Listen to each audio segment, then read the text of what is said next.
Hello and welcome to Short Stories, brought to you by the National Taichung University of Science and Technology Language Center. Today's short story is about a famous heroine from the 15th century France, Joan of Arc. Perhaps you've heard of her. She has been the inspiration for numerous plays, operas, novels, and movies. Today's story is based on the play written by George Bernard Shaw. It was published in 1924, 4 years after Joan was officially canonized by the Catholic Church. For those of you who are not familiar with Joan of Arc, she was a young woman from France. She was born in the year 1412 and died in 1431. She was just 19 years old when she was burned at the stake for being a heretic. She is famous for leading an army to defend France against the English during the 100 Years' War. What inspired her to do this was a message from God. Joan claimed to receive messages and visions sent from heaven. Because of her bravery and self-sacrifice, she is considered both a religious and feminist heroine. Now that we have gotten the background information out of the way, we can begin the story. Vocabulary. Steward. Steward. The steward handed each guest a glass of wine. Phase. Phase. Tim was so calm and focused that the fire alarm didn't faze him.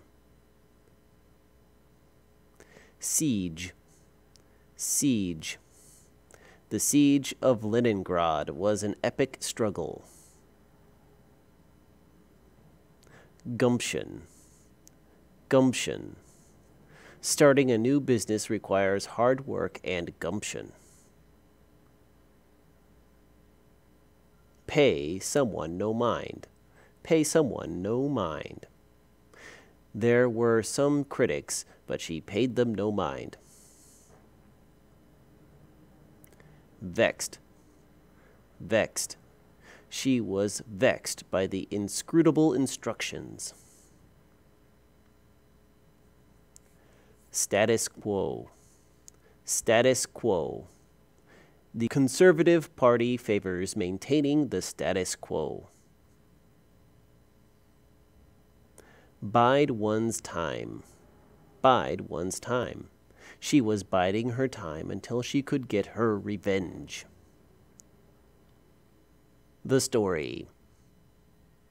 The year was 1429 A.D. Captain Robert sat in his dining room in a picturesque castle that sat gracefully next to the River Meuse. Despite the beautiful scenery all around him, Captain Robert was not in a good mood. "Where are my eggs?" he shouted at his steward.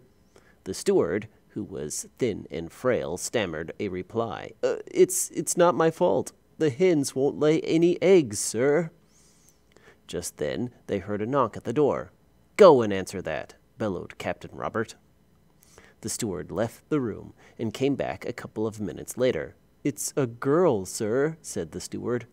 "What girl?" said Robert. "The girl from Lorraine, the one who claims to have visions," answered the steward. A young girl of just 17 walked in and introduced herself. "Good morning, Captain. I am Joan from the town of Domremy, and I have a command for you." Robert scowled. He didn't like being given orders from a girl. Joan continued. "You are to give me a horse and armor and some soldiers and send me to the Dauphin. Those are your orders from my lord." Now Robert was really angry. "Orders from your lord? And who the devil may your lord be? Get out of here." Joan was not fazed by his outburst. She continued to present her case and explained that she was told by God to help lift the siege of Orleans, which was currently being attacked by English forces. Robert scoffed at her, but the steward believed her because the hens suddenly started laying eggs again. Then Joan revealed that she had already convinced several of Robert's best soldiers to accompany her. All that she needed was Robert's consent. Robert was amazed at Joan's gumption. He gave his blessing and allowed his men to accompany her. Joan had her first army. Before Joan could rush into battle, she first needed to visit the Dauphin, the heir to the throne of France. When Joan walked into the royal court, everyone laughed at her. But Joan paid them no mind. She approached the Dauphin, bowed, and said, "I am sent to you to drive the English away from Orleans and from France, and to crown you king in the cathedral at Rheims, where all true kings of France are crowned." The Dauphin laughed, but Joan continued her speech. She knew the Dauphin was a bit narcissistic, so she appealed to his vanity. "I am only a poor country girl, and you are filled with the blessedness and glory of God himself. But you will give me your blessing, won't you?" The archbishop, who was standing next to the Dauphin, stepped forward and said, "The maid comes with God's blessing and must be obeyed." The Dauphin gave his consent, and Joan marched on to Orleans under the authority of the crown of France. Joan and her band of soldiers arrived in the region of Orleans in April. She met with the local commander, who assigned her to work with Lieutenant Dunois. Dunois, who was only 26 years old, already had years of fighting experience under his belt. He was strong and confident in his abilities. He stood on the banks of the Loire River, watching his flag wave in the east wind. Joan approached him and said, "We're on the wrong side of the river. Orleans is over there." Dunois simply said, "We can't cross the river just yet." Joan was vexed and insisted that they cross the river and attack the English immediately. Dunois calmly explained, "You are young and have a lot to learn about the art of war. We must wait for the wind to change directions before we can cross the river safely." Joan was still impatient, which made Dunois chuckle. He offered to teach her a thing or two about war strategy, which she accepted. "Come, let's go to the church to pray for a west wind," said Dunois. Just as Dunois and Joan were approaching the church, Dunois noticed that his flag was now waving in the opposite direction. Dunois gasped, "The wind has changed, and God has spoken. I am your soldier, Joan." Joan led the first attack on the English forts around Orleans. Her presence on the battlefield inspired the soldiers to fight hard.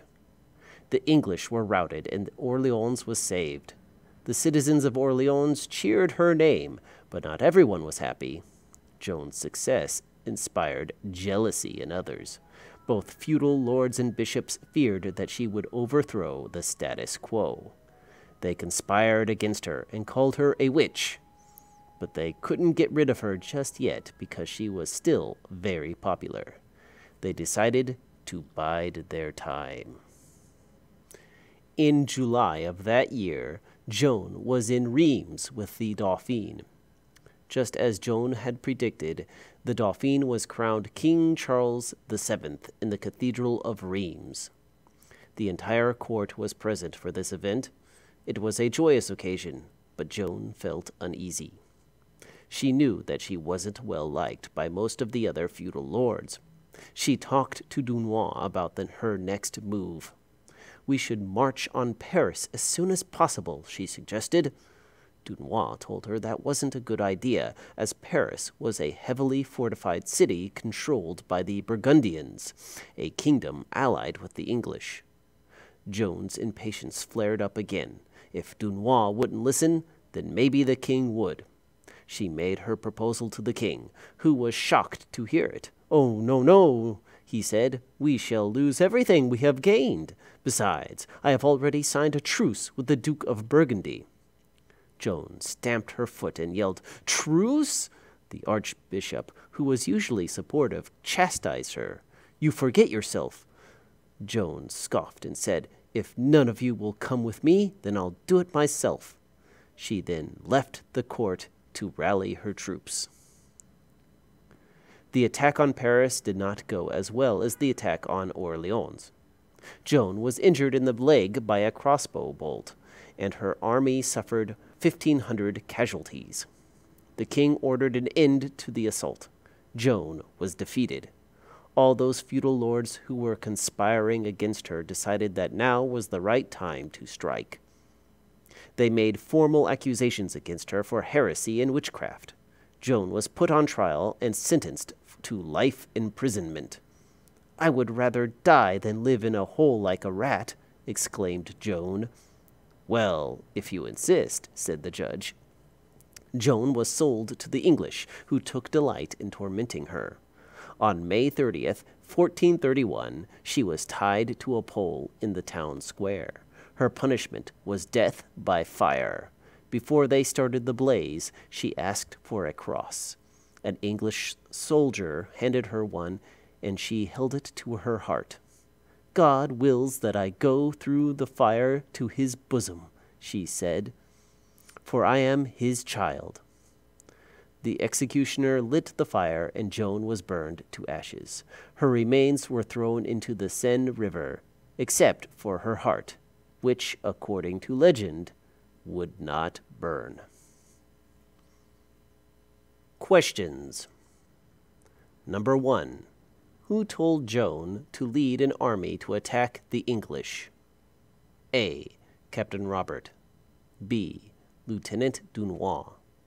C. King Charles VII. D.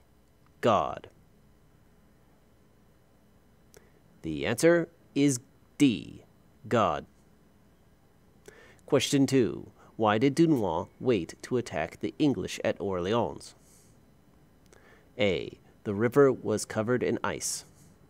B. The bridge needed to be repaired first. C. The wind was blowing in the wrong direction. D. He needed direct orders from the king. The answer is C. The wind was blowing in the wrong direction. Question 3.